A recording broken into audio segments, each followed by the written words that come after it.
प्रेम क्या होता है कृष्ण की भाषा में? श्री कृष्ण ही प्रेम का पर्यायवाची है। Shri Krishna is synonym to love.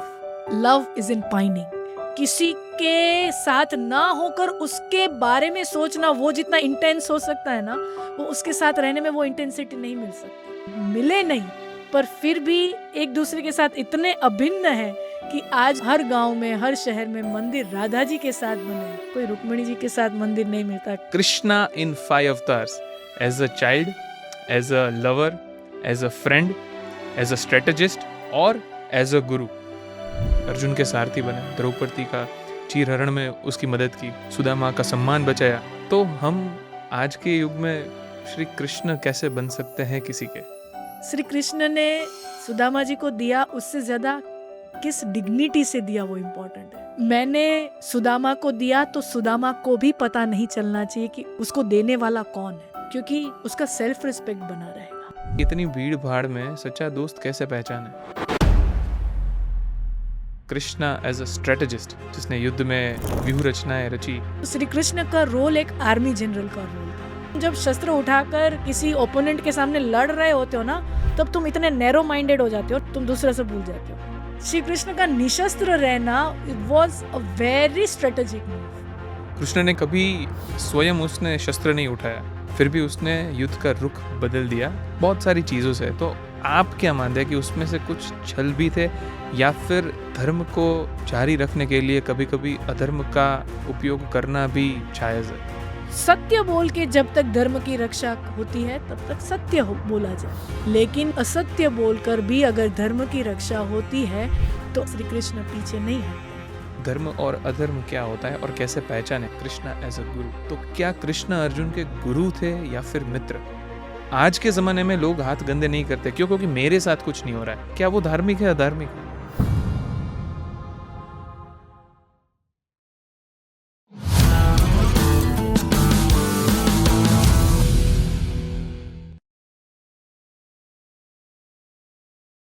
हरे कृष्णा दोस्तों, तो ये है part 2 of Krishna special series जो हमने दीपाली दीदी के साथ की है। पार्ट 1 में हम लोगों ने कृष्णा की बाल अवस्था पे बात की, और जैसे मैंने आपको बताया था कि कृष्णा के कुल 5 अवतार हम लोग कवर कर रहे हैं। कृष्णा एज अ चाइल्ड, जिनकी बात हमने पार्ट 1 में की, और ये पार्ट में हम बात करने वाले हैं Krishna as a lover, Krishna as a friend, Krishna as a strategist और कृष्णा एज अ गुरु। बहुत ही सुंदर संवाद है ये दीपाली दीदी के साथ, जो एक बहुत बढ़िया भागवत कथा के स्पिरिचुअल ओरेटर है। तो enjoy the show and let us know how it was. Krishna की बाल अवस्था की तो बात हो गई, पर अभी कृष्ण और राधा की बात करनी है। कृष्ण और राधा की बात ऐसी करनी है कि आज के युग की सभी नौजवान हैं, उनको उनसे कुछ सीख मिले। तो सबसे पहले तो प्रेम क्या होता है कृष्ण की भाषा में? श्री कृष्ण ही प्रेम का पर्यायवाची है। Shri Krishna is synonym to love. Shri Krishna ने प्रेम किया, कैसे किया, ये पोएटिकली कहना ये सही रहेगा कि श्री कृष्ण ही प्रेम है। प्रेम कैसे किया जाता है, प्रेम करने के क्या परिणाम आ सकते हैं, ये जिसने पग पग जी कर हम सबको बताया है, खास करके नौजवानों को, कि प्रेम क्या होता है, प्रेम कैसे किया जाता है, प्रेम करने के क्या परिणाम आ सकते हैं, वो श्री कृष्ण लीला है। और जब भी हम श्री कृष्ण और प्रेम के बारे में बात करते हैं तो एक नाम वहाँ जुड़ा मिलता है, वो है राधिका जी। तो कई लोग प्रश्न पूछते हैं कि अगर इतने सारे विवाह कर लिए थे 16,108, तो एक और सही राधा जी से भी एक और पत्नी हो जाती। तो देखिए, राधा जी की जो भूमिका श्री कृष्ण ने अपने जीवन में दी है, वो जिनके साथ वो रहे, वो उन पत्नियों को भी वो भूमिका नहीं मिली, वो दरज्जा या वो स्थान हृदय में नहीं मिला जो राधा जी को मिला था। हम्म। हमारे यहाँ पर एक सुंदर सी लाइन है कि पत्नी और प्रेमिका के बीच में सालों से यही पेच लड़ रहा है, गुत्थी चल रही है कि प्रेमिका है वो पत्नी बनना चाह रही है, और जो पत्नी है वो प्रेमिका बनना चाह रही है। पत्नी को चाहिए कि मेरा पति मुझे प्रेमिका की तरह देखे, और हर कोई जो प्रेमिका होती है उसका स्वप्न यही होता है कि मैं इसकी पत्नी के स्वरूप में आऊं। तो हम्म। पत्नियां प्रेमिका होना चाहती हैं और प्रेमिका पत्नी होना चाहती हैं। क्या बात है। तो सालों से ये गुत्थी चल रही है समाज जीवन में।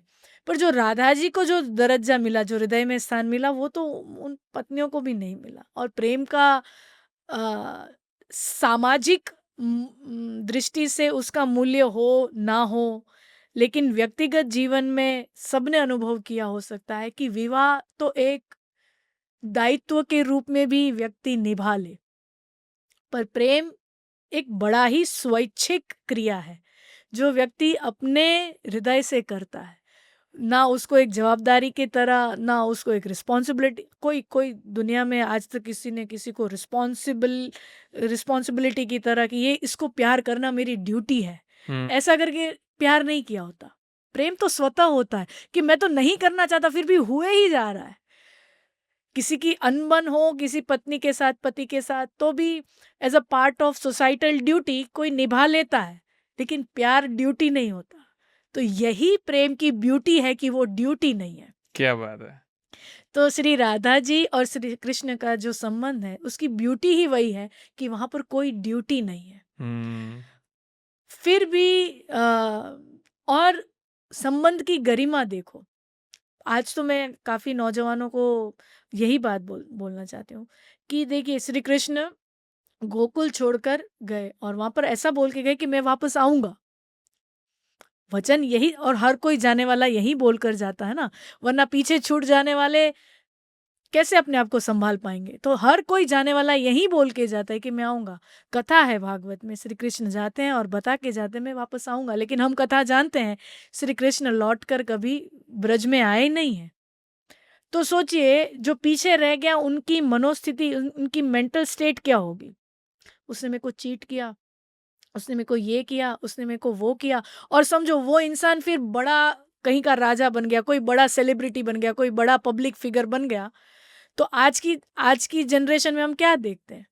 तो जो पीछे छूट जाता है वो बिट्राइड फील करता है, चीटेड फील करता है। वो क्या करता है फिर? उसके ऊपर कोई गंदी बातें रख दे, कोई गंदे आक्षेप कर ले, कोई खराब आरोप लगा ले, ये वो था, वो था, ये था, मी टू। हम्म। यहाँ पे संबंध की गरिमा देखो कि बस प्रतीक्षा। उसने मुझे वचन दिया था वो आएंगे, प्रतीक्षा।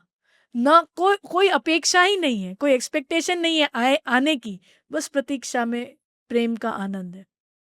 तो पाइनिंग इज लव, जो आप बोल रहे हैं कि प्रेम क्या है, तो यही चीज से मैं अंडरलाइन करती हूँ। जो आपके श्रोतागण में, व्यूअर्स में भी काफी लोग उस परिस्थिति से गुजर रहे होंगे। कोई सिचुएशनशिप्स में गुजर रहे होंगे, कोई हार्ट ब्रेक वाली सिचुएशन में गुजर रहे होंगे। कई टाइप की सिचुएशन लोगों को होती है। तो दिल दुख रहा है, दिल तड़प रहा है, दिल किसी के प्रेम में झूर रहा है, तो बस मैं उनको यही कहना चाहती हूँ, श्री कृष्ण और राधा जी से हमें जो सीखने को मिलता है वही है कि प्रेम और कुछ नहीं है, प्रेम प्रतीक्षा है। Hmm. Love is in pining, love is not in meeting, love is in pining. किसी के साथ ना होकर उसके बारे में सोचना, वो जितना इंटेंस हो सकता है ना, वो उसके साथ रहने में वो इंटेंसिटी नहीं मिल सकती। तो ये श्री कृष्ण और राधा है कि मिले नहीं, पर फिर भी एक दूसरे के साथ इतने अभिन्न है कि आज भी मंदिर हर गांव में, हर शहर में मंदिर राधा जी के साथ बने हैं। कोई रुक्मिणी जी के साथ मंदिर नहीं मिलता, किसी और पटरानी के साथ कोई मंदिर नहीं मिलता। क्यों? क्योंकि उनके मनोविचार में, उनके भाव जगत में वो नाम का रटन इतना होता रहता है, राधा राधा राधा राधा राधा राधा। वो इतना नाम रटन चलता रहता है कि वो कृष्ण ही राधा बन जाते हैं, वहां पे राधा ही कृष्ण बन जाती हैं। सो वो जो एक वननेस है, that is very beautiful about Shri Krishna and Radha. That is what love is, oneness. ये जो आपने बात कही वननेस की, उससे दो चीज़ मुझे याद आती हैं कि हमने ये भी सुना है कि पहली चीज़, हमने ये भी सुना है कि जब भी कृष्णा को याद करना हो तो हमेशा बोलना होता है कि राधे कृष्णा, सिर्फ कृष्णा नहीं बोलता है। और दूसरी चीज़ मैंने ये भी सुनी है जब भी मैं ये रिसर्च कर रहा था पॉडकास्ट के लिए और पढ़ रहा था तभी, कि ऐसा लिखा गया है कि राधा और कृष्ण दो अलग एंटिटी ही नहीं है, एक आत्मा के दो देह हैं सिर्फ। राइट।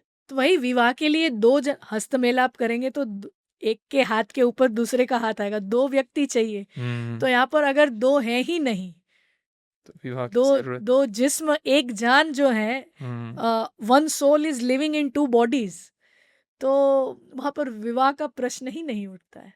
श्री कृष्ण के जीवन में बहुत सारी पीड़ाएं थी, समस्याएं थी। हस्तिनापुर में जो बार बार उनको बीच में जाकर मध्यस्थी करना पड़ रहा था, पूरे युद्ध का दारोमदार उन पर था, उनकी पूरी स्ट्रेटेजी बनाना, वो सारा दायित्व उन पर था। तो वो कोई कम स्ट्रेसफुल लाइफ नहीं था। पर आप सोचो, आपके लाइफ में इतना स्ट्रेस है, इतना स्ट्रेस है, पर एक नाम जिसका आप स्मरण करते ही सारे स्ट्रेस से फ्री हो जाते हो, तो वो आपके साथ रह भी रहा है कि नहीं भी रह रहा है, तो भी वो आपके लाइफ का एक बहुत बड़ा फाउंडेशन है। सो ये राधा है कृष्ण के लिए। आज बहुत सारे लोग को एक दूसरे से दूर भी रहना पड़ता है। बहुत सारे कपल्स आज ऐसे हैं जिनको कोई भी रीज़न से एक दूसरे के लिए थोड़े समय के लिए तो थोड़े समय के लिए दूर रहना पड़ता है। तो राधा कृष्ण की जो वार्तालाप है, वो क्या सिखाता है उन लोगों को? कुछ रिश्तों का नमक दूरी होता है, कभी ना मिलना भी जरूरी होता है। क्या बात है! नहीं पर ऐसे बहुत से कपल्स ऐसे भी है जो मतलब कोई रीज़न होगा कि अपने प्रियतम या प्रियतमा से शादी नहीं हो पाई उनकी।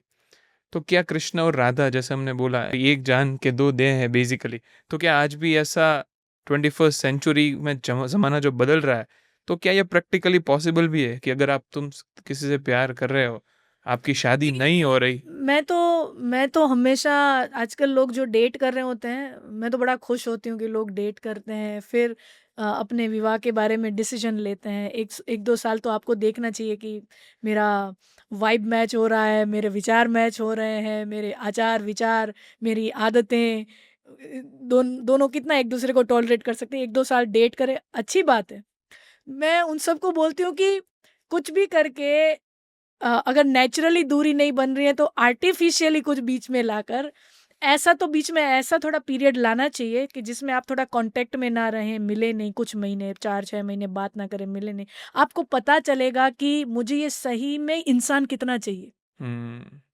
There is a very good saying कि what wind is to fire, distance is to love. Hmm. अगर अगर छोटी आग लगी है ना, समझ लो दीपक जल रहा है, तो थोड़ी सी हवा लगेगी तो वो दीपक बुझ जाएगा। पर समझो बड़ी आग लगी हुई है, उसमें हवा लगेगी तो वो आग है वो और बढ़ेगी। आग बुझती नहीं है हवा से, वो और बढ़ती है। वो हवा के कारण, हवा फिर एजेंट बनता है जिसके कारण वो आग और फैलती है। समझ रहे हो?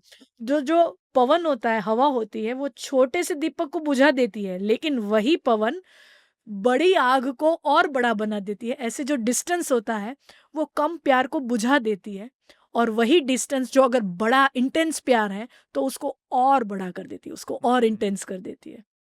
तो कुछ भी करके थोड़ा ऐसा नॉन कॉन्टेक्ट पीरियड जैसा आना चाहिए, ताकि आपको सही में पता चले, do I really want this person in my life, hmm. am I really pining for this person, am I really intensely wanting this person in my life।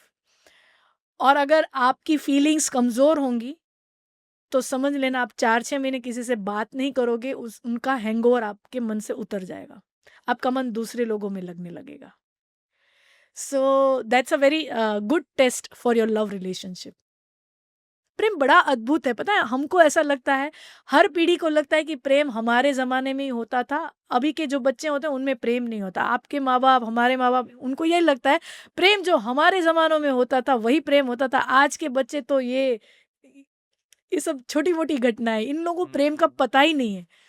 हर पीढ़ी को ऐसा लगता है कि प्रेम हमारे ज़माने में होता था, आज के लोग प्रेम के नाम पर कुछ भी गंदी गंदी चीज़ें हो रही हैं, ऐसा हर लोगों को लगता है, पर ऐसा नहीं है। प्रेम 10,000 साल पहले भी लोगों को जिस तरीके से होता था, आज भी उसी तरीके से होता है।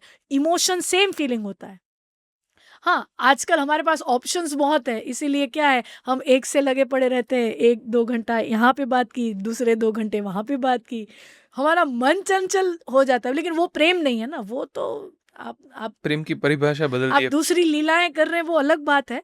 पर जो प्रेम का जो इमोशन जो फील होता है वो हजारों सालों से बदला नहीं है, सेम है। बहुत लोग ऐसा भी मानते हैं दीपाली जी कि एक बार ही प्रेम होता है लाइफ में, दूसरी बार सच्चा प्रेम नहीं होता। क्या ये बात सच है? मैं ऐसा मानती हूँ कि प्रेम ना एक भाव होता है, और आपके अंदर वो भाव कोई ट्रिगर कर सकता है, कोई माध्यम बन सकता है। तो मुझे किसी से प्रेम है इसका मतलब ये नहीं कि मुझे कहीं से वो कुछ बहुत सारा मिल रहा है इसीलिए मुझे, वरना तो एक तरफा प्यार ही दुनिया में गायब हो जाता अगर ऐसा होता तो। प्रेम क्या है? मेरे अंदर के जो एक इमोशंस भरे पड़े हैं, वो किसी एक व्यक्ति को देखकर ट्रिगर होते हैं, और वो खुद ब खुद ऐसा लगता है कि it is pouring out of my self. तो ऐसा ज़रूरी नहीं है कि कोई एक ही व्यक्ति कोई एक ही समय में वो इमोशन ट्रिगर कर सकता है। प्रेम हम्म। के भी कई अलग-अलग स्वरूप हैं, अलग रूप होते हैं। तो अलग-अलग स्वरूप में, अलग-अलग रूप में कोई ना कोई व्यक्ति माध्यम बनकर हम्म। तुम्हारे अंदर वो इमोशन ट्रिगर कर सकता है, and love keeps pouring out of yourself. So प्यार एक बार होता है, प्रेम एक बार होता है। You should give yourself a chance. Hmm. Okay, well, इससे आगे बढ़ते हुए कृष्ण राधा की और वो सभी बात से अभी सुदामा, अर्जुन और द्रौपदी के साथ जो कृष्ण की मित्रता थी, वो मित्रता की बात करते हुए आजकल जैसे हमने लव की बात की, प्रेम की बात की, उसकी परिभाषा थोड़ी तो बदली है। वैसे मित्रता की परिभाषा भी ज़्यादा बदल गई है। तो द्रौपदी, अर्जुन और सुदामा की मित्रता कैसे कृष्ण से अलग-अलग थी? और ये तीनों केस में हम क्या सीख सकते हैं उनसे? द्रौपदी 5 पांडव की पत्नी है। हुँ। पर हम जानते हैं कि श्री कृष्ण उनके बेस्ट फ्रेंड है। अब ये आप डायनामिक समझिए रिलेशनशिप्स के। कृष्ण है वो अर्जुन के बेस्ट फ्रेंड है, हुँ। अर्जुन की पत्नी है द्रौपदी, और द्रौपदी के बेस्ट फ्रेंड है कृष्ण। आप समझ रहे हो, ट्राइंगल बन रहा है कि अर्जुन कृष्ण के बेस्ट फ्रेंड, अर्जुन की पत्नी कृष्ण, द्रौपदी, और द्रौपदी के best friend Shri Krishna. Krishna. And beauty of this matured relationship is जहाँ पे हस्बैंड भी इनसिक्योर नहीं है हुँ। कि मेरी वाइफ का बेस्ट फ्रेंड एक मेल बेस्ट फ्रेंड है, एक एक मेल मेरी वाइफ का बेस्ट फ्रेंड है। ऐसी इनसिक्योरिटी न अर्जुन में है न दूसरे चारों भाइयों को है। तो कितनी पवित्रता होगी उस मैत्री में, और कितनी मेच्योरिटी होगी कि एक स्त्री और पुरुष, आज की भी फिल्मों में ये प्रख्यात डायलॉग हैं, वेरी पॉपुलर डायलॉग, कि एक लड़का और लड़की कभी दोस्त नहीं हो सकते। हुँ। 5000 साल पहले देखो, ये क्या एक मेच्योर्ड लोगों के बीच में क्या मेच्योर्ड फ्रेंडशिप हो सकती है, उसका ये उदाहरण देखो। अगर आप में पवित्रता है, अगर आप में मेच्योरिटी है, तो आपके घर वाले, आपके परिवार वाले ये चीजें आपकी पवित्रता समाज को दिख के आ ही जाती है। तो ना अर्जुन को प्रॉब्लम थी, ना उनकी सासू, द्रौपदी की जो सासू है कुंती जी, ना उनको प्रॉब्लम थी। क्यों? क्योंकि पता है कि ये दो व्यक्ति कितनी मेच्योरिटी से और पवित्रता से ये फ्रेंडशिप हैंडल कर रहे हैं। अगर आज के दिन की बात करें तो मेरे बेस्ट फ्रेंड की जो बेस्ट फ्रेंड है, वो मेरी वाइफ़ है। वो भी एक इनसिक्योरिटी है आज के ज़माने में। हाँ। मेरा बेस्ट फ्रेंड है, उनकी जो बेस्ट फ्रेंड है, वो मेरी वाइफ़ है बेसिकली। आज के कॉन्टेक्स्ट में बात करें तो 21वीं सदी में। Not very easy to take. Yeah, not very easy to take. Um, Usually males, of course, female also, both male and female, both get very insecure. Hmm. Even Draupadi, when पांचों भाई एक ही स्त्री के पति हैं, हुँ। तो द्रौपदी भी इनसिक्योर नहीं है, और ना ही वो पांचों भाइयों भी इनसिक्योर हैं, और उन पांचों भाइयों की भी दूसरी पत्नियां हैं। तो हम किस मेच्योरिटी से, किस पवित्रता से कौन सा रिलेशनशिप कंडक्ट करते हैं, वो हमारी अंडरस्टैंडिंग पर निर्भर करता है। हुँ। ज़माना ख़राब है, वातावरण ख़राब है, लेकिन उसी वातावरण में भी तुम कौन-सी पवित्रता से, तुम कौन-सी डिग्निटी से, इंटीग्रिटी से तुम्हारा रिलेशनशिप कंडक्ट करते हो। सो ये कथाएँ हैं। तो वही बात है, एक मेल फीमेल फ्रेंडशिप इतने सालों पहले भी जो आज के टाइम में भी इतना ईज़ी नहीं है। हुँ। तो हमारा समाज आज के टाइम में भी इतने खुले विचारों का नहीं हो पाया, तो सोचिए यहाँ पर ये क्या ब्यूटी ऑफ फ्रेंडशिप द्रौपदी और श्री कृष्ण की है। हुँ। And on top of that Draupadi ji के ऊपर जब जब भी तकलीफ आई, तब उनको अपने 5 पतियों से सहायता नहीं मिल पाई है, लेकिन कृष्ण दौड़कर उनकी सहायता करते हैं। तो द्रौपदी जी के मन में अपने 5 पतियों से ज़्यादा रिस्पेक्ट कहो, प्रेम कहो, वो श्री कृष्ण की तरफ ज़्यादा था। और एक स्त्री के लिए उसकी अस्मिता, उसकी डिग्निटी कोई बचाए, उसके तरफ उसको स्नेह होना बहुत बहुत ही नेचुरल है कि कुरु वो महाभारत में द्रौपदी वस्त्रहरण का प्रसंग है, तो वहाँ पर 5 भाइयों तो जो 5 पति हैं वो तो सर नीचे रख के बैठे हुए हैं। वो चिल्ला के मदद की गुहार लगा रही है, मुझे मदद करो, मुझे मदद करो। ये दुशासन मेरे वस्त्र खींच रहा है, मदद करो। न 5 पति काम आते हैं, न सामने बैठे हुए पितामह जो दादा है, न वो पितामह भीष्म काम आते हैं, न मदद में कोई नहीं आता है। वहाँ पर श्री कृष्ण मदद करते हैं। तो ब्यूटी ऑफ फ्रेंडशिप, जहाँ पर आपके दूसरे सारे रिलेशनशिप फेल हो जाते हैं, वहाँ पर भी आपकी फ्रेंडशिप फेल नहीं होती, ये एक कथा मिलती है। क्या बात है! यही कृष्ण की लीला है, मैं सोचता हूँ कि जो इतनी सदियों पहले हो चुका है, वो आज भी लोगों ने बहुत बार ये क्वेश्चन किया होगा, आई एम डेफिनिटली श्योर कि इंडस्ट्रियल रिवॉल्यूशन आया, ये रेलेवेंस रहेगा कि नहीं? कृष्णा, राम भगवान, सभी की कथाओं का। टेक्नोलॉजिकल रिवॉल्यूशन आया, ये रेलेवेंस रहेगा कि नहीं? आज 21वीं सदी में हम एआई की बात कर रहे हैं, बहुत सारे लोग कह रहे हैं कि ये सभी का रेलेवेंस रहेगा कि नहीं? इसमें मॉडिफ़िकेशंस लेकर हमें ये एक्सेप्ट करना चाहिए या नहीं? पर मैं मानता हूँ इन्हीं कथाओं की वजह से, इन्हीं स्टोरीज़ की वजह से वो रेलेवेंस तब भी था, पहले भी था और अभी भी रहेगा। सी टेक्नोलॉजिकल एडवांसमेंट जो हम इस डे एंड एज में जो हम एक्सपीरियंस कर रहे हैं, वो कोई नई बात नहीं है। हुँ। ये नई बात हमको इसलिए लग रही है क्योंकि हम इसको विटनेस कर रहे हैं। हुँ। हम अभी एग्जिस्ट कर रहे हैं। हम 5000 साल पहले एग्जिस्ट नहीं कर रहे थे, 10,000 साल पहले एग्जिस्ट नहीं कर रहे थे, कर रहे होंगे पता नहीं। तो वो हमारी मेमोरी में नहीं है। हमारी मेमोरी में अभी जो हम विटनेस कर रहे हैं एट प्रेजेंट वही रहता है। तो हमारा विटनेस हम क्या कर रहे हैं कि अभी चेंज हो रहा है, तो कोई चेंज नई बात नहीं है ना।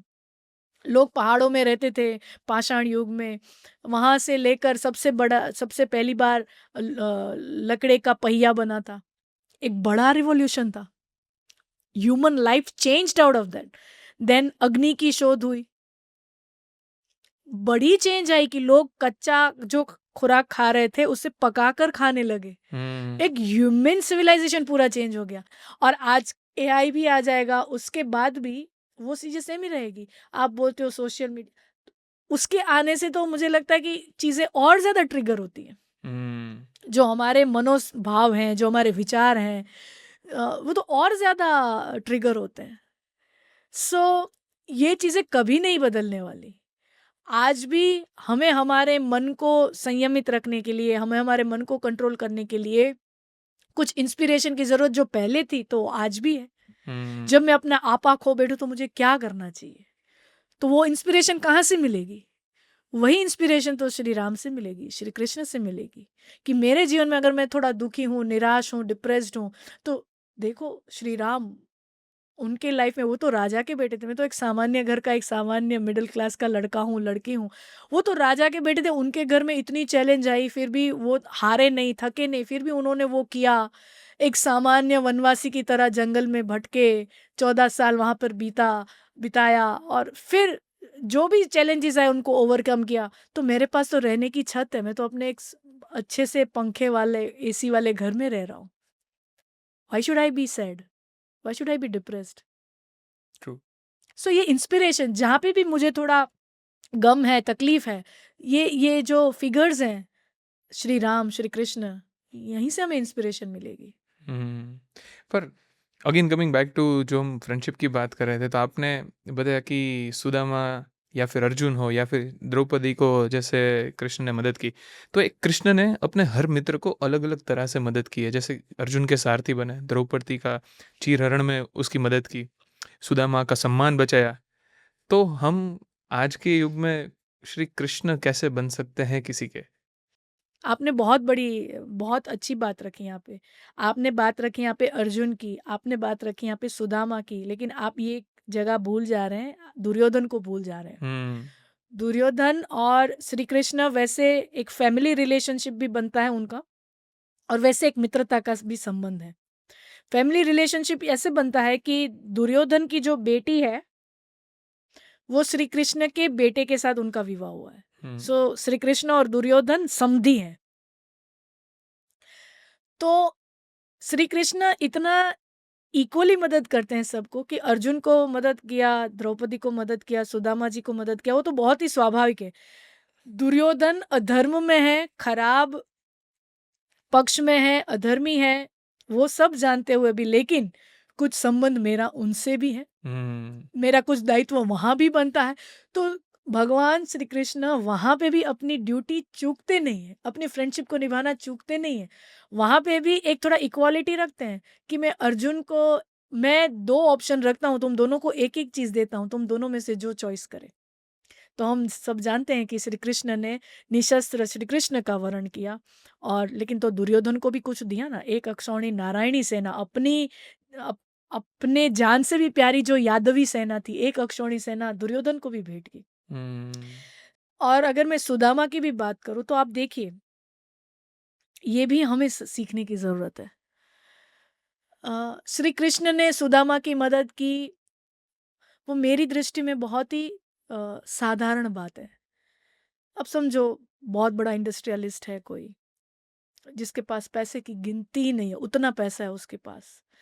समझ लो कि उसका कोई गरीब चाइल्डहुड फ्रेंड आया और समझ लो उसने 1-2 करोड़ रुपए दे दिए, तो उसको कुछ फर्क पड़ने वाला है? जो इंडस्ट्रियलिस्ट है उसको, उसके पास वैसे भी 7 पीढ़ी तक खत्म नहीं होने वाला इतना पैसा है, छोटा मोटा कुछ दे दिया, वो जो रिच फ्रेंड है उसको कुछ फर्क नहीं पड़ता। इसके लिए बहुत बड़ी बात है। मैं यहाँ पर तो श्री कृष्ण ने सुदामा की मदद की, वो बहुत ही साधारण घटना है, कोई बड़ी घटना है ही नहीं। बड़ी घटना पता है क्या है इस कथा में, जो हम बार बार मिस कर जाते हैं? बड़ी घटना ये है कि सुदामा अपनी छोटी सी झोपड़ी, जो पोरबंदर में थी, सौराष्ट्र में, गुजरात में एक जगह है, छोटा सा टाउन है, गांधी जी भी जहाँ बॉर्न हुए थे। सो वहां से लेकर द्वारिका चलते चलते आ रहे हैं, द्वारका में पहुंच रहे हैं, और बड़ी सी, कहते हैं कि सोने की द्वारिका नगरी थी, और उसमें से बड़ा सोने का सुवर्ण महल था।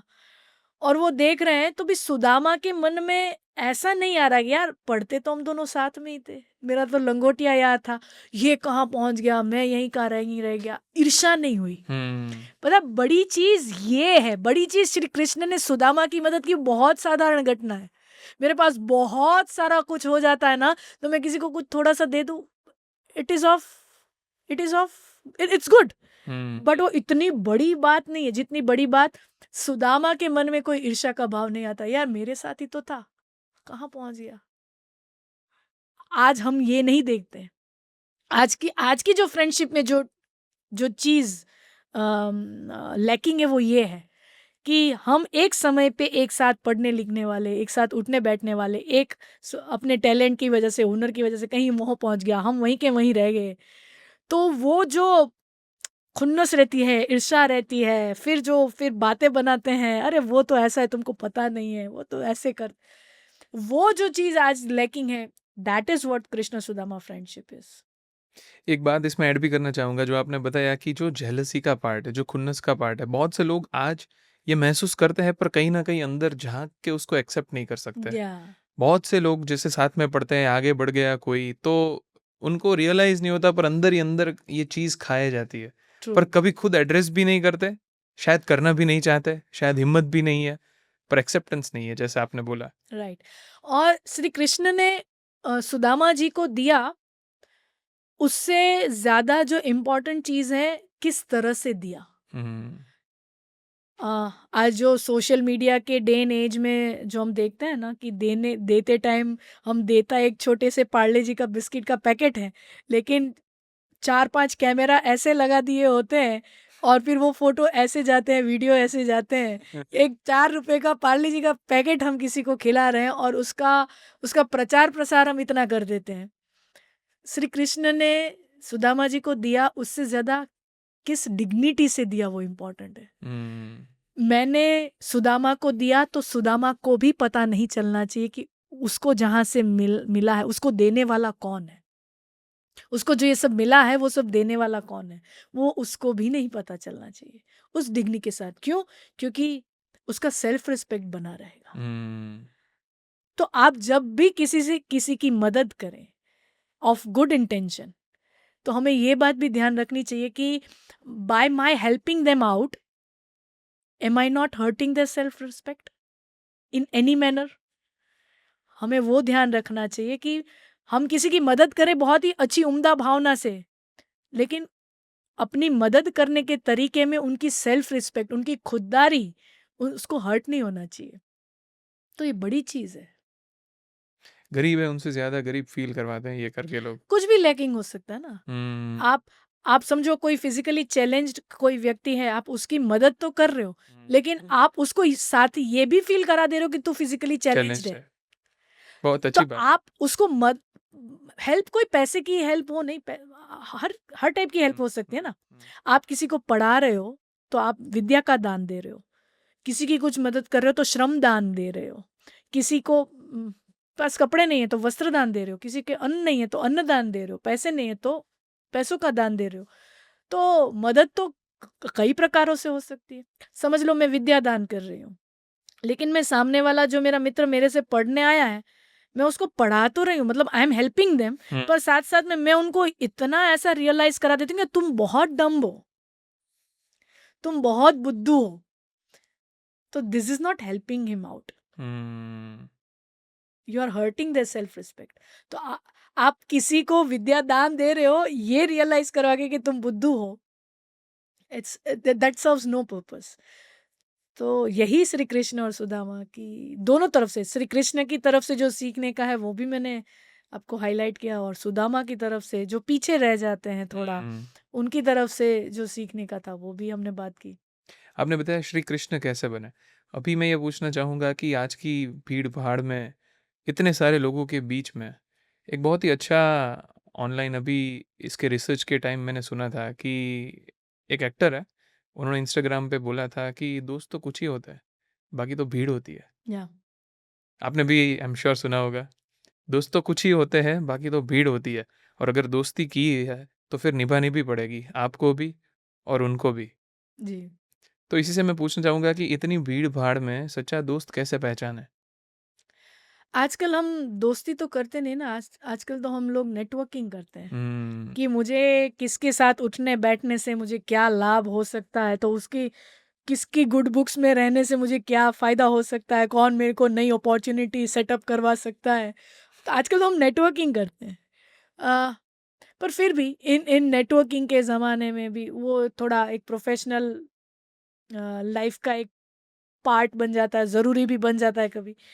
पर उसमें भी मैं मानती हूँ कि किसी न किसी का कोई ना कोई ऐसा अंतरंग दोस्त होता ही होता है, जो उसको अपने, जब हमारे माँ-बाप के गोदी में हम सर रखकर रोने के लायक ना रहें, कोई बार लाइफ में ऐसा हो जाता है ना कि ना हम अपने माँ-बाप को के पास जा सकते हैं, ना हम अपने लाइफ पार्टनर के पास जा सकते हैं, और हमारे किड्स वो हमको लुक अप टू करते हैं तो ना हम उनके पास जा सकते हैं। देन हुँ। There is only one escape, which is a good friend.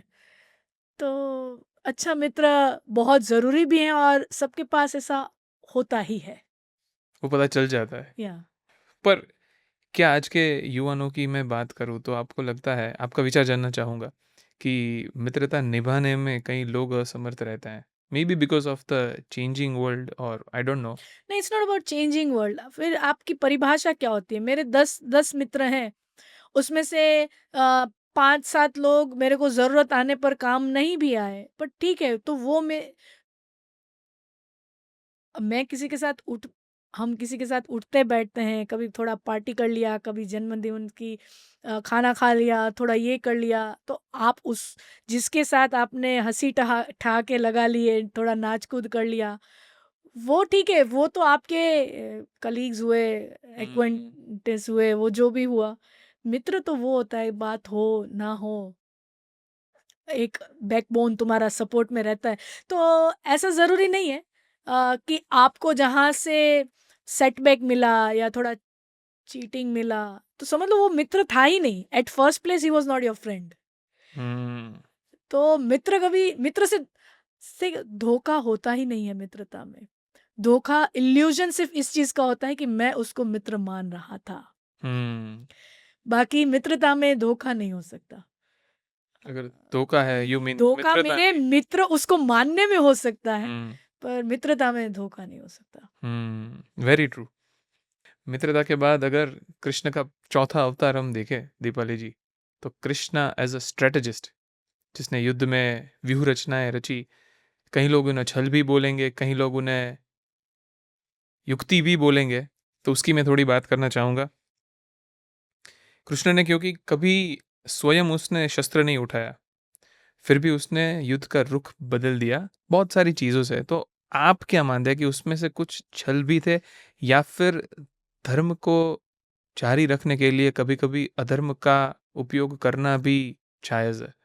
देखिए, श्री कृष्ण ने उन्होंने कभी शस्त्र नहीं उठाया, और आर्मी जनरल को शस्त्र उठाना होता ही नहीं है। हम्म उनको अपने व्यूह रचना से ही युद्ध के रुख को मोड़ना होता है। हम्म तो श्री कृष्ण का रोल एक आर्मी जनरल का रोल था। और यूजुअली क्या होता है ना, कि तुम जब शस्त्र उठाकर किसी ओपोनेंट के सामने लड़ रहे होते हो ना, तब तुम इतने नैरो माइंडेड हो जाते हो, नैरो फोकस्ड हो जाते हो, क्योंकि तुम्हारे सामने वो एक वॉरियर है, तुम दूसरे से भूल जाते हो। हम्म आप समझ रहे हो? कई बार समझ लो, अर्जुन अगर कर्ण के साथ युद्ध कर रहे हैं, तो अर्जुन इतने नैरो फोकस्ड हो जाएंगे कर्ण के ऊपर, कि कर्ण के अलावा उस अर्जुन को दूसरी जगह कुरुक्षेत्र के पूरे मैदान में कुछ दिखेगा ही नहीं। और एक वॉरियर से ना युद्ध जीता जाता है ना हारा जाता है। तुम कर्ण को मारो तो ऑफ कोर्स एक बड़ा जो सिपाही उसका तुमने खत्म किया, तो ऑफ कोर्स उसके ब्राउनी पॉइंट्स हैं, हम्म बट युद्ध एज अ होल बहुत बड़ी चीज हो रही है वहां पर। तो श्री कृष्ण का निशस्त्र रहना was a very strategic move. कि वो शस्त्र उठाते तो नैरो फोकस्ड रहते, शस्त्र नहीं उठाया तो वो ओमनी फोकस्ड रह पाए। पूरे पूरे युद्ध पर उनकी नजर थी, पूरे मैदान पे उनकी नजर थी। नॉट जस्ट अर्जुन के रथ के एक चला रहा हूं तो बस ये नजर है, उनका पूरा ध्यान वहां पे था। हम्म और जो आपने ये बात करी कि आ, ये धर्म युद्ध था, लेकिन श्री कृष्ण के द्वारा काफी ऐसे छल हुए। छल की शुरुआत कहाँ से हुई? छल की शुरुआत देखिए, धर्म युद्ध धर्म नीति से लड़ा गया कब तक? जब तक अर्जुन के बेटे अभिमन्यु युद्ध में उतरे, उन्होंने चक्रव्यूह का जो भेदन किया, और फिर जो मध्य में गए, और फिर हम जो कथा जानते हैं कि वहां पे कर्ण, दुशासन, दुर्योधन, शकुनी, और जो दूसरे भी सारे जो योद्धा महारथी लोग थे कौरवों के, उन्होंने एक निशस्त्र अभिमन्यु के ऊपर ये सब लोग टूट पड़े। धर्म युद्ध का नियम होता है कि जब एक व्यक्ति के साथ युद्ध कर रहा होता है, तब दूसरे लोग उस पर प्रहार नहीं करेंगे। यहाँ पर तो और दूसरा भी नियम होता है कि निशस्त्र पर, निहत्थे पर प्रहार नहीं होता। हम्म अभिमन्यु वहां पे निहत्थे थे, अकेले थे, और उनकी आयु भी बहुत छोटी थी, 15-16 साल की उनकी आयु थी, आयु भी बहुत छोटी थी। अकेला है अभिमन्यु, निशस्त्र है, और उस पर इतने महारथी एक साथ टूट पड़ते हैं। सो वहां से धर्म युद्ध की धर्म नीति का छेदन हुआ कौरवों की तरफ से। हम्म अभी श्री कृष्ण सोचते हैं कि जीतना इंपॉर्टेंट है, जीतना। धर्म युधिष्ठिर के पक्ष में है, पांडवों के पक्ष में धर्म है, और अगर नीति से लड़ने जाने में धर्म हार जाता है, तो वो नीति काउंटर प्रोडक्टिव है। आप श्री कृष्ण की जो पूरा चरित्र है, वो आपको यही चीज हाईलाइट करता है कि आपका हायर पर्पस क्या है। ये सारे मीन्स हैं, माध्यम है वो पर्पस को फुलफिल करने के लिए, कि मैं नीति से लड़ूं, अनीति से लड़ूं, सत्य बोल के लड़ूं, असत्य बोल के लड़ूं, ये सारे मीन्स हैं, माध्यम है। हायर एंड क्या है, एंड गोल क्या है? तो के धर्म जो पांडवों की तरफ से है, जो धार्मिक पक्ष है, सही पक्ष है, उनकी जीतो, दैट्स अ हायर गोल, धर्म संस्थापना। तो सत्य बोल के जब तक धर्म की रक्षा होती है तब तक सत्य बोला जाए, लेकिन कभी कभार असत्य बोलकर भी अगर धर्म की रक्षा होती है तो असत्य बोलने में श्री कृष्ण पीछे नहीं हटते हैं। हम्म। यही श्री कृष्ण और श्री राम में तफावत है। श्री राम का चरित्र ऐसा है, रघुकुल रीति सदा चली आई, प्राण जाए पर वचन ना जाए। कुछ भी हो जाए असत्य नहीं बोलेंगे, चाहे कुछ नुकसान हो जाए, हार जाए रावण के सामने, लेकिन असत्य का सहारा नहीं लेंगे। तो अधर्म अगर जीतता है, रावण जीतता है तो जीत जाए, पर राम असत्य नहीं बोलेंगे। ये श्री राम है। श्री कृष्ण का दृष्टिकोण अलग है कि जीत धर्म की होनी चाहिए, सच की जीत होनी चाहिए। उसके लिए चाहे थोड़ा झूठ भी बोलना पड़े, तो दैट्स ऑल्सो धर्म, वो भी धर्म है। हम जो बोलते हैं सत्य बोलना चाहिए, पर शास्त्र में खासकर हमारी श्रुतियों में लिखा हुआ है सत्यम ब्रूयात प्रियम ब्रूयात। मतलब सत्य बोलो लेकिन किसी को प्रिय लगे ऐसा सत्य, यानी किसी के हित में हो, जिससे किसी का अच्छा हो ऐसा सत्य बोलो। और जिस सच बोलने से किसी का अहित होता है ऐसा सत्य भी मत बोलो। मैं झूठ बोलूं मेरे अंगत हित के लिए, मेरे लाभ के लिए, मेरे कन्वीनियंस के लिए, दैट इज अधर्म। But for higher purpose which benefits society at a large, वहां पर अगर मेरे असत्य बोलने से भी हायर पर्पस सर्व होता है तो वो धर्म है। कृष्ण की जो आपने बात की कि छल करना, असत्य बोलना धर्म को बचाने के लिए, वो भी एक धार्मिक काम ही है। पर जितनी स्टोरीज या फिर जितनी मुझे महाभारत पता है, सब कुछ तो महाभारत के युद्ध के बारे में मुझे भी नहीं पता, पर जितना पता है, श्री कृष्ण असत्य नहीं बोले थे। श्री कृष्ण ने रणनीति अपनाई थी। जैसे हम बात करें कि गुरु द्रोणाचार्य की मौत की बात करें फॉर एन एग्जाम्पल, तो वहाँ पे उन्होंने रणनीति अपनाई थी, वो असत्य भी नहीं था। नहीं, असत्य था। वो आउटराइट झूठ था। जैसे गुरु द्रोण में आपके कुछ यंग व्यूअर्स जो ज़्यादा इत्तेफाक नहीं रखते ये कथाओं से, तो उनके लिए थोड़ा मैं डीप डाइव करना चाहूँगी। तो गुरु द्रोण के पास कौरव पांडव दोनों ने शस्त्र और शास्त्र की विद्या सीखी थी।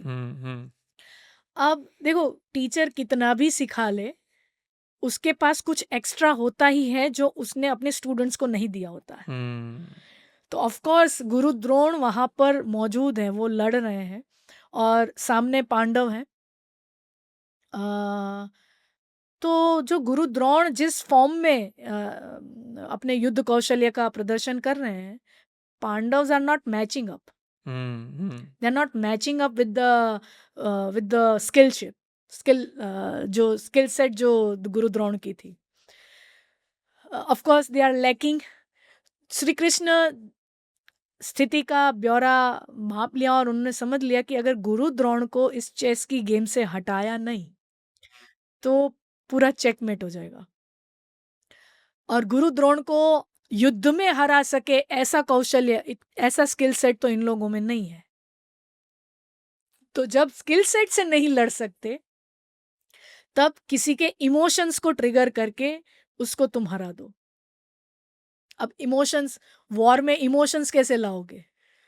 तो श्री कृष्ण एक सिनेरियो प्रोजेक्ट करते हैं, पूरा बनाया हुआ सिनेरियो है, और वो जाते हैं युधिष्ठिर के पास, क्योंकि युधिष्ठिर सत्यवादी है।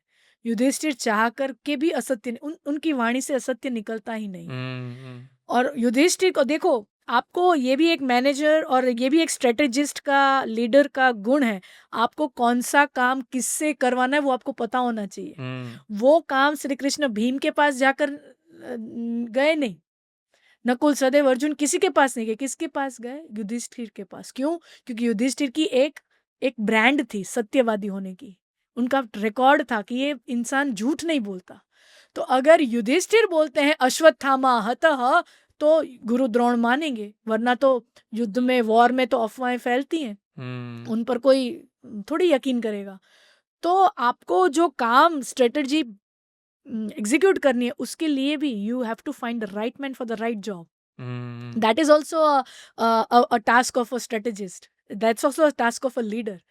तो श्री कृष्ण जाते हैं युधिष्ठिर के पास क्योंकि वजन पड़ता है।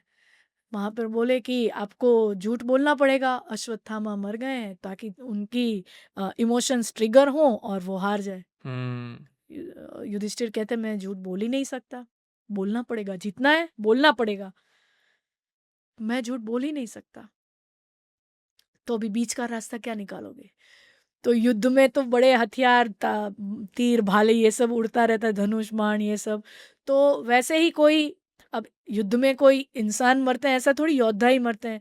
जो घोड़े होते हैं वो भी मरते हैं, हाथी होते हैं उनको भी तो लगता है कुछ, तलवारें जा रही हैं, तीर धनुष जा रहे हैं। तो देख रहे हैं कि कोई हाथी जो है वो अत्यंत घायल हो चुका है, वो मरने की कगार पे है। वहीं पे वहीं उन उसका नामकरण कर देते हैं भगवान कि युधिष्ठिर देखो वो हाथी मर रहा है, उसका नाम मैं अभी के अभी रख देता हूँ, उसका नाम है अश्वत्थामा। अब बोलो अश्वत्थामा मरा कि नहीं? Hmm. तो बोले हाँ, पर वो तो हाथी है। तो देखो वहां पे भी हाथी है, नर नहीं है। Hmm. तो वहां पे भी क्या स्कीम बनाई कि अच्छा आप एक काम करो, आप सिर्फ इतना बोलो अश्वत्थामा हतः नर या हाथी पता नहीं। Hmm. आप इतना बोल दो अश्वत्थामा मरा, नर था या हाथी था मुझे पता नहीं। तो ऐसा करने बोलने को युधिष्ठिर को गुरु द्रोण के सामने प्रस्तुत किया। अश्वत्थामा हतः युधिष्ठिर बोले, वो एकदम शांति से सुनाई दे ऐसा वातावरण रखा। Hmm. और जैसे ही नर या हाथी ऐसा बोले तो बाजू में ढोल नगाड़े दुंदुभी ये सब शंखनाद ऐसा जोर का चालू किया कि पीछे के जो वर्ड्स थे युधिष्ठिर के वो सुनाई ही नहीं दिया। Hmm. तो देखो सत्य न पहुंचा पाना वो भी एक असत्य ही हुआ।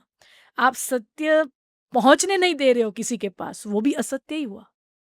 सो श्री कृष्ण ने असत्य का सहारा लिया, Hmm. असत्य बुलवाया और खुद उन्होंने ही ऐसी परिस्थिति का निर्माण किया। पर again I will reemphasize on the fact that जो कुछ भी किया वो धर्म की जीत हो उसके लिए किया। ऐसा नहीं था कि वो युद्ध जीतने के बाद पांडव युधिष्ठिर अगर राजा बन गए तो 1-2 हजार एकड़ जमीन उनको मिल जाने वाली थी। Hmm. Hmm. देन वो मैनिपुलेशन होता, देन वो चीटिंग होती, देन वो बेट्रायल होता, देन वो छल होता, वो कपट होता, अधर्म होता है। अधर्म होता। यहां पर उन्होंने किया सिर्फ और सिर्फ कि धर्म की जीत हो, समाज में अच्छाई की जीत हो, Hmm. अपने अंगत स्वार्थ के लिए नहीं। आपने जब धर्म अधर्म की बात छेड़ी है तो मैं वेरी क्विकली आपसे पूछना चाहूँगा, अगर आप ऑडियंस को बता सके कि धर्म और अधर्म क्या होता है और कैसे पहचान है, क्योंकि आज सबकी परिभाषा अलग है। किसी के लिए मैं अधर्म है वही वो, मैं किसी के वही लिए बोल रही धर्म हूँ है। कि धर्म की परिभाषा बहुत ही गहन है। हम्म। आ, इतनी सूक्ष्म है। हमारे शास्त्रों ने असत्य कब बोलना चाहिए उसकी छूट दे रखी है। आप सोचो, दुनिया में बहुत सारे रिलीजन है, बहुत सारे रिलीजन की होली बुक्स हैं, लेकिन कहीं पे भी आपको झूठ कैसा हर जगह यही बोलने सुनने को मिलेगा कि असत्य पाप है। हम्म। लेकिन कई जगह असत्य की भी छूट दी गई है और वो भी एक आपको सिनेरियोस दिया गया कि ये सिनेरियो में अगर आप झूठ बोलते हो तो पाप नहीं है। सो धर्म और अधर्म, धर्म एक बहुत बड़ी सूक्ष्म रेखा है। और व्यास के जितनी भी कथाएं लिखी हैं व्यास जी ने, उसका दो ही अर्थ निकलता है। तो परोपकाराय पुण्याय पापाय पर पीड़नम, तुम्हारे कुछ भी करने से किसी को पीड़ा हो तो वो अधर्म है, लेकिन तुम्हारे कुछ करने से किसी का परोपकार हो, किसी का अच्छा हो, वो धर्म है, वो पुण्य है। सो पाप और पुण्य की, धर्म और अधर्म की यहाँ पर बहुत सूक्ष्म बात की है। व्यासस्य वचनम द्वयम, पापाय पर पीड़नम, परोपकाराय पुण्याय। हम्म। दिव्या दीदी, आपने अर्जुन की भी बात की, हमने कृष्ण की भी बात की। तो कृष्ण एक सारथी भी थे, एक दोस्त भी थे अर्जुन के। और जो हमारा 5वां चैप्टर है इस पॉडकास्ट का, कृष्ण एज अ गुरु, तो क्या कृष्ण अर्जुन के गुरु थे या फिर मित्र? देखिए, मित्र वही होता है जो समय आने पर गुरु की पदवी ले पाए। हम्म। अ, आपने अर्जुन और श्री कृष्ण के फ्रेंडशिप की और कृष्ण बीइंग हिज गुरु वो बात की। आप एक महाभारत की एक और बड़ी प्रचलित फ्रेंडशिप है दुर्योधन और कर्ण की। वो भी बड़ी दोस्ती के उसकी भी मिसालें हैं। फर्क क्या है दुर्योधन और कर्ण की फ्रेंडशिप में और श्री कृष्ण और अर्जुन की फ्रेंडशिप में? अर्जुन युद्ध के मैदान में निराश हो गए हैं और एंजाइटी हो रही है उनको और वो अपने गोल से डेविएट हो चुके हैं मन से। सामने पितामह भीष्म अपने दादा को देख रहे हैं, अपने भाइयों को देख रहे हैं, अपने गुरु को देख रहे हैं, अपने कुछ मित्रों को देख रहे हैं। हम्म। तो वो देखकर अर्जुन घबरा जाते हैं कि मैं इनके साथ लड़ूंगा। हम्म। तो तब जाकर श्री कृष्ण उनका हौसला बढ़ाते हैं और उनको बोलते हैं कि नहीं, हम धर्म के पक्ष में हैं और धर्म का पक्ष अगर युद्ध के पहले ही दिन हथियार डाल देगा, अधर्म तो ऐसे ही जीत जाएगा, बिना लड़े जीत जाएगा। और दुनिया में क्या मिसाल बनेगी कि धर्म की हैसियत नहीं थी लड़ने की, तो वो लड़ने के मैदान में आए क्यों? हम्म। तो इसे तो समाज में एक बहुत ही नेगेटिव एग्जाम्पल बैठेगा। तो धर्म का जीतना जरूरी था, उससे ज्यादा जरूरी था कि धर्म का लड़ना। कई बार हम लड़ते हैं तो जीत हो वो जरूरी नहीं है। रामायण में जटायु का एक पात्र आता है। रावण सीता जी का हरण करके ले जा रहा है, तब जटायु जो है वो रावण को बाधा डाल रहे हैं। एक पक्षी है जटायु, और पक्षी का सामर्थ्य कितना होता है? हम्म। और सामने दशानन रावण है, वो रावण जिसके सामने नवग्रह जिसके पैरों की गुलामी कर रहे थे उस समय पे, नवग्रहों को जिसने बाधित कर लिया था। तो वो दशानन सर्वसमर्थ इतना लड़ाकू रावण था, उसके सामने वो जटायु, उसको पता है मैं मरने वाला हूं, इसके सामने मेरे बल का या मेरे सामर्थ्य का कोई कोई औकात नहीं है, पर फिर भी लड़ना जरूरी था कि अधर्म को पता चले कि धर्म लड़ रहा है। एक मैसेज जाए समाज के सामने कि कोई ऐसा अधर्म कर रहा हो, किसी की स्त्री को कोई उठा के ले जा रहा हो, तो उसका एक प्रतिकार करना चाहिए, उसका विरोध तो एक एटलीस्ट दर्ज कराना चाहिए। धर्म जीते ना जीते बात की बात है, धर्म को लड़ना चाहिए। श्री कृष्ण के लिए अर्जुन लड़े वो इसीलिए इंपॉर्टेंट था। धर्म जीते न जीते बाद की बात है, धर्म ऐसे ही घुटने टेक नहीं सकता पहले दिन। तो हम्म। अर्जुन को उठाया, ये नहीं, तुम्हें लड़ना पड़ेगा। सामने मेरे मित्र हैं, संबंधी हैं, मेरे ताऊ जी हैं, मेरे दादाजी हैं, तो मैंने भी मेरे मामा कंस को मारा था, वो मेरे मामा लगते थे। पर मामा भी अगर अधर्मी था, अत्याचारी था, दुराचारी था, समाज को जिससे नुकसान होता था, समाज में जिससे अधर्म का बढ़ावा हो रहा था, तो मेरा मामा भी क्यों लगता हो? मैंने भी अपने कंस मामा को मारा था। और ये सिर्फ बोलने के लिए अर्जुन को उकसा रहा है ऐसे नहीं, उन्होंने खुद भी किया हुआ है। उन्होंने खुद ने कंस को मारा हुआ जो उनके मामा लगते थे। तो ये क्या, तुम मेरे दादा हैं, मेरे भाई हैं, वो धर्मी है, इस वो समाज को गलत दिशा में ले जा रहे हैं।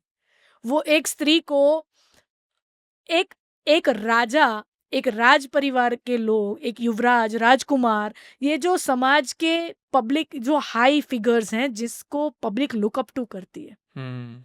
वो क्या कर रहे हैं, अपने ही फैमिली की एक लेडी को अपने ही सभा में बुलाकर उसको निर्वस्त्र कर रहे हैं। समाज क्या सीखेगा? What will they look up to? अगर राज परिवार में ये खराबी है तो दुनिया में फिर ये हर घर में होने लगेगा। ये वो लोग हैं, उसके सामने उनको मारो, कोई अधर्म नहीं है। अधर्म को मारना सबसे बड़ा धर्म है। अगर हिंसा, आज एक ये भी एक सूक्ष्म बात निकली है तो मैं बता दूं कि अहिंसा को हम धर्म गिनते हैं, जो बहुत अच्छी बात है। तो हिंसा अधर्म हो जाए वो जरूरी नहीं है। हिटलर को मानना धर्म होगा या अधर्म होगा? हम्म। हिटलर को मारना हिंसा है, वो वायलेंस है। लेकिन आप बताओ, हिटलर को मारना धर्म होगा या अधर्म होगा? उस हिटलर को मारना जिसकी प्रेजेंस की वजह से, जिसकी स्ट्रेटजी की वजह से 6 मिलियन ज्यूस मार दिए जाते हैं, उस हिटलर को मारना धर्म होगा या अधर्म होगा? सो धर्म बहुत सूक्ष्म वे में है। तो now coming back to the same thing, कि अर्जुन का लड़ना ज़रूरी है, तो उसको उठाया। मित्र वो होता है जो आपको सही समय पर सही राह दिखाए। अगर आप अपनी ड्यूटी से, अगर आप अपने गोल से डेविएट भी हो रहे हो, आप अपना दिमाग अस्थिर भी हो रहा है, तो फिर आपको कान पकड़कर वहाँ पर ले आए सही रास्ते पे। नहीं, तू तेरा काम ये है, तेरा दायित्व ये है, तुझे ये करना चाहिए। हम्म। दूसरी तरफ कर्ण और दुर्योधन का देखो, कर्ण को पता है दुर्योधन जो कर रहा था वो गलत है। दुर्योधन जो भी चीजें कर रहा था वो गलत है, लेकिन एक बार भी कर्ण ने दुर्योधन को रोका नहीं। क्यों? क्योंकि मुझे उसने एक राज्य का टुकड़ा दे दिया, मुझे राजा बना दिया, मुझ पर उसके एहसान हैं। तो हाँ, किसी के एहसान तुम्हारे ऊपर हैं, तो एहसान के बोझ के तले बैठे हुए तुम धर्म को चूज नहीं कर रहे हो, हम्म। तुम अपने मित्र को सही राह नहीं दिखा रहे हो। So that's not friendship in my eyes. कि तुम अपने फ्रेंड को, जिगरजान दोस्त को गलत राह से सही राह पर नहीं ले जा रहे हो, वो दोस्ती नहीं है। बहुत सारे लोग आज दीपाली दीदी खुद को भी धार्मिक बोलते हैं, पर हम रियल लाइफ सिनेरियो में देखते हैं तो जब भी उनके पास ऐसी सिचुएशन आती है, ऑफिस हो, सामाजिक हो, रोड पे हो, कहीं भी जगह, उससे बलवान कोई आ जाता है उनसे, बुद्धि में हो, शक्ति में हो, कोई भी चीज़ में, तो और स्पेशली कि जब भी वो बात से उनको कोई फ़र्क नहीं पड़ता, किसी और के साथ अन्याय हो रहा है, पर उसको पता है कि जो अन्याय कर रहा है वो उससे बलवान है, कोई भी ट्रेट में, वो True. बीच में नहीं आता। क्यों? रावण जटायु। एग्जैक्टली वो बीच में नहीं आता। जटायु बीच में आया था। I am telling you what I am going to. Jatayu बीच में आया था। आज के ज़माने में लोग हाथ गंदे नहीं करते, क्यों? क्योंकि मेरे साथ कुछ नहीं हो रहा है, फिर भी खुद को धार्मिक बोलते हैं। क्या वो धार्मिक है, अधार्मिक है? नहीं है। सो मैं वही वही बात जटायु के पात्र को लेकर मैं वापस एम्फेसाइज कर रही हूँ। पत्नी वो श्री राम की थी, जटायु से उनका कुछ लेना देना नहीं था, तो जटायु को जरूरत क्या थी उसमें आने की? हम्म। जटायु सिर्फ इसलिए वो युद्ध में उतरे रावण के साथ, चैलेंज किया उन्होंने। उनको पता है कि मैं सामने जीत भी नहीं पाऊंगा, मेरा इतना सामर्थ्य ही नहीं है, मेरा इतना बल ही नहीं है। पर वो इसीलिए उतरे कि इतिहास जब ये चीज याद करेगा कि कोई एक व्यक्ति किसी स्त्री का हरण करने जा रहा था, तब उसका दर्शी कोई था, उसका विटनेस कोई था, वो चुप बैठा नहीं, हम्म। उसने कुछ किया। He did his best. वो चुपचाप बैठा नहीं, उसने नजर मोड़ के निकल नहीं गया वहां से। सो आज भी हम कहीं पे भी देख रहे हैं कुछ कुछ खराब हो रहा है, कुछ गलत हो रहा है, we may not be the best people to bring the solution out of that situation.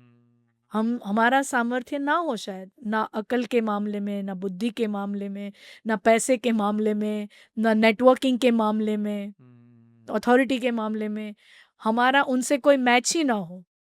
But still being vocal about it is very important. I guess बहुत ही बड़ी बात आपने बहुत ही आसानी से बता दी, पर यही बात अगर आज की सिनेरियो में हम देखें तो कोई भी एक इंसान जटायु की तरह लड़ पड़ा तो बाकी तो हो जाएगा ना, क्योंकि आज वही सिनेरियो है। मैंने किसी को देखा है कि हाथ गंदे नहीं कर रहा, इसलिए मैं भी नहीं कर रहा। अगर किसी एक ने किया होता ना तो आज शायद मैं भी हिम्मत कर लेता। Of course everything is easier said than done. Hmm. पर एटलीस्ट आपको पता है कि आप हारने वाले हैं, पर सो आपके यही बाद पे वाले तो को हीरो, यहीं पे तो एक हीरो और एक साधारण मनुष्य का डिफरेंस है। हम्म। हीरो वही है कि अगेंस्ट ऑल ऑड्स, हम्म। सारी चुनौतियों के बावजूद भी वो वोकल होता है सच के लिए। हम्म। और साधारण लोग जो होते हैं वो साधारण रह जाते हैं क्योंकि उनकी हिम्मत नहीं बन पाती। तो आज भी कई हीरोज जन्म लेते हैं, और हीरो और साधारण लोग का जो रेशियो होता है वो वही होता है, करोड़ों में एक हीरो बनता है। Hmm. So it's not usual stuff to witness. आपकी लाइफ में कभी ऐसा हुआ है, क्योंकि हम गुरु की बात कर रहे हैं, आपके लाइफ में कभी ऐसा हुआ है कि आपने श्री कृष्ण को एज अ गुरु फिगर देखा हो, जब भी आप कोई डिफिकल्ट सिचुएशन में हो और वहां से बाहर आए हो? Actual scenario. बहुत बार ऐसा होता है कि अ, ऐसा लगता है कि सब धुंधला धुंधला है, कुछ क्या हम आगे कैसे बढ़ें, क्या मेरा हम जगह पर जा रहे हैं वो सही है, आगे में कुछ फ्यूचर नहीं दिख रहा। I am sure everybody can relate to this statement. Very- हमारे सबके लाइफ में ऐसा होता है कि अब मैं ऐसे मुकाम पे आ गया हूँ, मैं ना पीछे मुड़ सकता हूँ ना आगे, तो मुझे फ्यूचर ही नहीं दिख रहा, मैं क्या करूँ। हम्म, तब मैंने ऐसा एक्सपीरियंस किया है कि तब कोई ना कोई मीन्स माध्यम बन के, वो चाहे कोई वो बुक हो, वो कोई इंसान हो, ह्यूमन बीइंग कोई भी, आ, कोई कोई पोइट्री हो, कुछ भी हो, वो उस समय के लिए मेरा टॉर्च लाइट बन के मेरे को छोटी सी राह दिखा देता है कि नहीं, हाँ, there is one step to taken, there is one step to be taken, and small small steps make a big way. जिसको इंग्लिश में जिसको ओमेन बोलते हैं। या कुछ कोई, तो आपने भी ऐसा फील किया होगा कि कुछ समझ नहीं आ रहा है, तब एक व्यक्ति कहीं से भी, वो स्ट्रेंजर भी हो सकता है, वो कोई एक बुक हो सकती है, वो कोई एक पॉडकास्ट हो सकता है, वो कोई पोएम हो सकती है, वो कुछ भी हो सकता है, वो एक छोटा सा कोट हो सकता है, hmm, which just changes the way you think. वो समझ लेना, वो बुक, वो स्ट्रेंजर या मित्र, या वो कोई छोटा सा इंटरनेट का कोट, वो कोई पोइट्री, वो कोई पीस ऑफ पोइट्री नहीं थी, वो कोई स्ट्रेंजर, यू नॉर्मल स्ट्रेंजर नहीं था, वो बुक नॉर्मल बुक नहीं थी। समझ लेना, वो तब श्री कृष्ण ही तुम्हारे लाइफ में वो बनकर वो आए थे। क्या बात है। इसीलिए श्री कृष्ण ने बोला था ना, संभवामि युगे युगे, मैं आता रहूँगा, आता रहूँगा, आता रहूँगा। और आएंगे तो सिर्फ वो कोई मुरली बजाते, मोर पंख लगाकर, पीताम्बर पहने हुए ऐसे आएंगे, ऐसा नहीं, वो कोई भी फॉर्म में आ सकते हैं। A poem can change a life, a quote can change a life, a stranger can change a life, a stranger in your train journey can change your life, hmm, anything can change your life. That is Krishna. तो कृष्ण के इतने सारे दीपाली दीदी हमने अवतार देखे, कोई कृष्ण की भक्ति करना चाहता है तो कैसे करे? मैं आपको सिंपल एक बताती हूँ, मैं इसका एक काउंटर क्वेश्चन पूछती हूँ। आप किसी लड़की को प्यार करो तो कैसे करोगे? दिल से। किसी लड़की को प्यार करना स्टार्ट कैसे करोगे? मिलके। आप कर ही नहीं सकोगे। ये मिलते तो आप हजारों लड़कियों को, कोई मैं, यू मतलब नॉट अर्जुन, यू हाँ। सी, मिलते हम हजारों लोगों से हैं, we cross path with hundreds of people, but एक चीज कोई कोई एक चीज, कोई एक व्यक्ति, कोई एक इंसान, अचानक से उसका कुछ मैजिक स्पेल वर्क कर जाता है हम पर, कि हमारा ध्यान भी नहीं होता और ध्यान उस तरफ बहने लगता है। हम्म, वो इमोशंस नहीं थे, इमोशंस वहां पर बहने लगते हैं, प्यार बहने लगता है। So what I want to emphasize is, मैं तुमको बोलूं कि अर्जुन, इस लड़की को तुम प्यार करो, तुम नहीं कर पाओगे, हम्म, वो तो तुम्हारा बहना होगा, तुम खुद से ही बस उसको देखने मात्र से तुम्हारा बहने लगेगा प्यार, अगर अगर if it is meant to be. Same Shri Krishna के लिए भक्ति कैसे स्टार्ट की जाए? आ, अब किसी का कोई बेटा बच्चा हो, अब तुम उसको पास में बिठाओ, आ जा बैठ, मैं तेरे को एक माला देता हूँ, तू रोज 11 बार माला करना, रोज एक कृष्ण का भजन गाना, रोज भगवान की पूजा पाठ करना, तेरे को प्यार करना है भगवान से, तुझे भक्ति करनी है, तो वो आप बोलोगे तो मैकेनिकल चीजें कर लेगा। आपने बोला है फूल चढ़ाना है तो फूल चढ़ा देगा, धूप बत्ती करनी है तो धूप बत्ती कर देगा, आप बोलोगे तो वो कर लेगा। लेकिन प्रेम का संबंध तो बनना होगा, तो बनेगा। हम्म, सो भक्ति प्रेम है। प्रेम ना बोल के किया जा सकता है, ना स्ट्रेटजी लगा के किया जा सकता है, ना सोच के किया जा सकता है कि मैं कैसे स्टार्ट करूं, जो व्हाट वाज क्वेश्चन योर्स की, भक्ति कैसे स्टार्ट की जाए।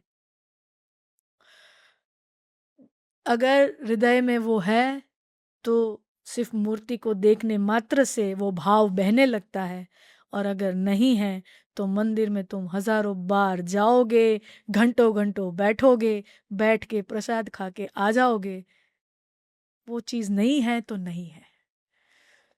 तो उसके लिए क्या करना चाहिए? प्रतीक्षा। Hmm, just wait for the love to enter your life, just like how any human being wait for the love entering their life, you wait for the grace of his enter your life. पता नहीं कि ये शुरुआत है या नहीं, पर जैसा आपने बोला श्री कृष्ण आपके पास कोई भी फॉर्म में आ सकते हैं, फिर चाहे वो एक पॉडकास्ट ही क्यों ना हो। इसी पॉडकास्ट का एक एक्सपीरियंस शेयर करना चाहूँगा कि इसके रिसर्च के वक़्त मैं अपने आप को रिलीजियस बोलता हूँ, पर नॉट रिलीजियस लाइक योरसेल्फ। मेरे पेरेंट्स, जो भी हमारी पीछे की जनरेशन्स है, और आई एम श्योर कि बहुत सारे लोग मुझसे रिलेट कर पा रहे होंगे ये सुन के, क्योंकि हमारी जनरेशन पली-बड़ी ही फ़ोन्स में है। इतने सारे कनेक्ट नहीं कर पाता है। मेबी रामायण से ज़्यादा कनेक्टेड है हम लोग थोड़ा, पता नहीं इफ इट्स जस्ट मी। पर माय पॉइंट इज़ कि जब ये पॉडकास्ट का सर्वे कर रहा था, तो बहुत सारी पॉडकास्ट में मैं ये नोटिस किया है खुद के लिए कि रिसर्च बोरिंग हो जाता है एक पॉइंट के बाद। आज मैं थका था, कल मैंने एक पॉडकास्ट रिकॉर्ड की, उससे पहले भी एक पॉडकास्ट रिकॉर्ड की, एग्जॉस्टेड था, टायर्ड था।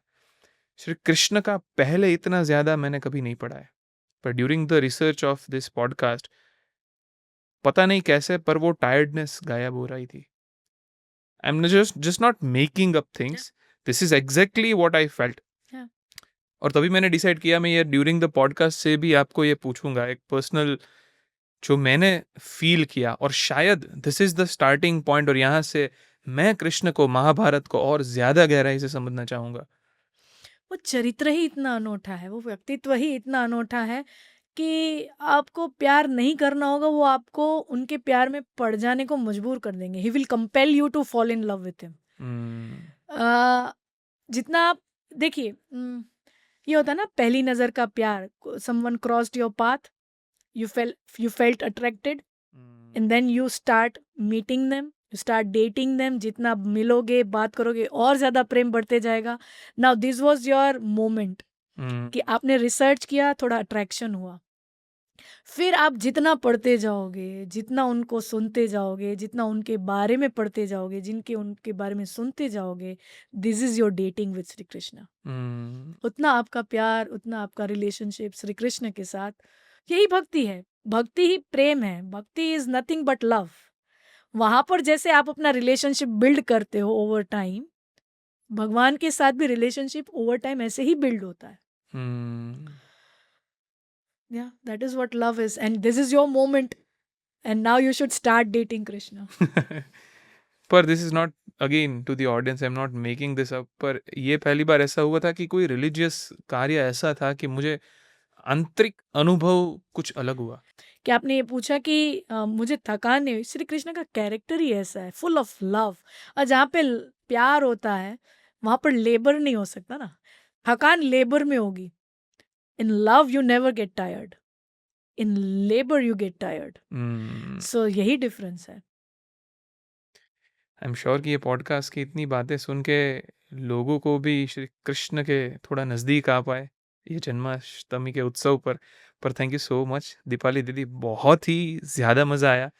आई बिंग वेरी ट्रू, पहली पॉडकास्ट जो हमने जनरलाइज टॉपिक में बात की थी, ये कृष्ण फोकस्ड पॉडकास्ट में बहुत ही आनंद आया। आई एम श्योर यहाँ पे थोड़ी ऑडियंस भी हमारी बैठी है, उनको भी मज़ा आया होगा। पर thank you very very much. Thank you, pleasure was mine. Arjun के साथ कृष्ण की बात करके मुझे भी आनंद आया। Thank you so much Deepali दीदी, और चाहेंगे कि आपके साथ और पॉडकास्ट हम करें, क्योंकि आपका ज्ञान और आपका जो नरेशन है जो बोरिंग नहीं है। आप ये जेनजी जनरेशन जो देख रही है उनके लिए बहुत सारे नरेटर्स जो ओरेटर्स होते हैं उनका एक्सप्लेनेशन थोड़ा बोरिंग हो जाता है, शायद इसीलिए लोग कनेक्ट नहीं कर पाते। पर आपका जो जेनजी फ्रेंडली नरेशन है, आज की एनालॉजी बता के आप समझाते हैं, आई एम श्योर बहुत लोगों को मज़ा आ रहा है। प्लेजर। पर thank you so much. Thank you. Thank you. तो ये था पार्ट 2 दोस्तों, जहाँ पे आपने देखा हमने कृष्णा के 4 अवतार की बात की। अगर आपने पार्ट 1 नहीं देखा है तो ज़रूर देखिए, इधर हम लिंक अटैच कर रहे हैं, जहाँ पे हमने कृष्णा की बाल अवस्था पे बात की है, हाउ कृष्णा वॉज बॉर्न। वो दीपाली दीदी ने बहुत ही ब्यूटीफुल तरीके से नरेट किया है। तो please go and watch, and Hare Krishna.